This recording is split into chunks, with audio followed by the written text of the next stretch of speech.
হেঁপাহৰ বহাগ বিহু পালেহি।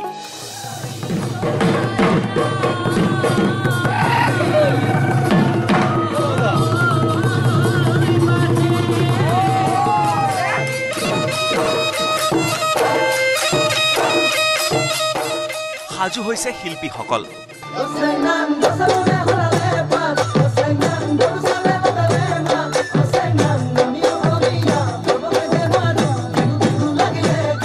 অসমৰ দুজন জনপ্ৰিয় কণ্ঠশিল্পী নীল আকাশ আৰু কুসুম কৈলাশো সাজু হৈছে।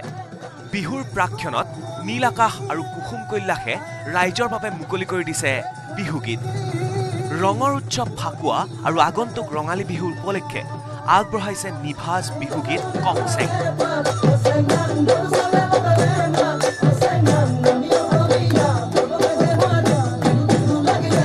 পোন প্ৰথমবাৰৰ বাবে ঢোল, পেঁপা, বাঁহী, তাল, গগনা, টকা, টুলুং, বিন ইত্যাদিকে ধৰি অসমৰ আটাইবোৰ লোকবাদ্যৰ সংমিশ্ৰণেৰে উপস্থাপন কৰা হৈছে কংচেং।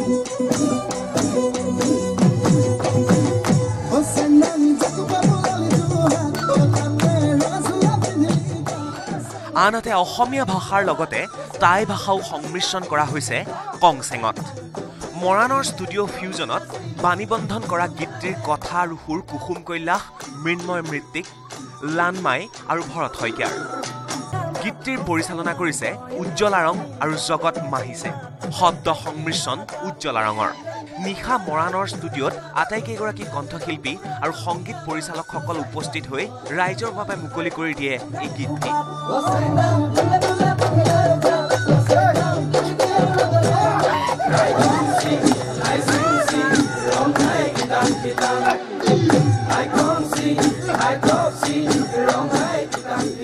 কৃষ্টিৰ লগত জড়িত থকা কিছুমান সুৰ, কিছুমান শব্দ ব্যৱহাৰ কৰি নিভাজ কিবা এটা সৃষ্টি কৰাৰ ক্ষেত্ৰত আমি আগবাঢ়িছোঁ।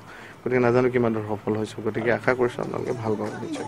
কেমেৰা পাৰ্চন পুনাৰ সহযোগত মৰাণৰ পৰা ঋষেশ্বৰ বৰুৱাৰ report, news 18 Assam north east.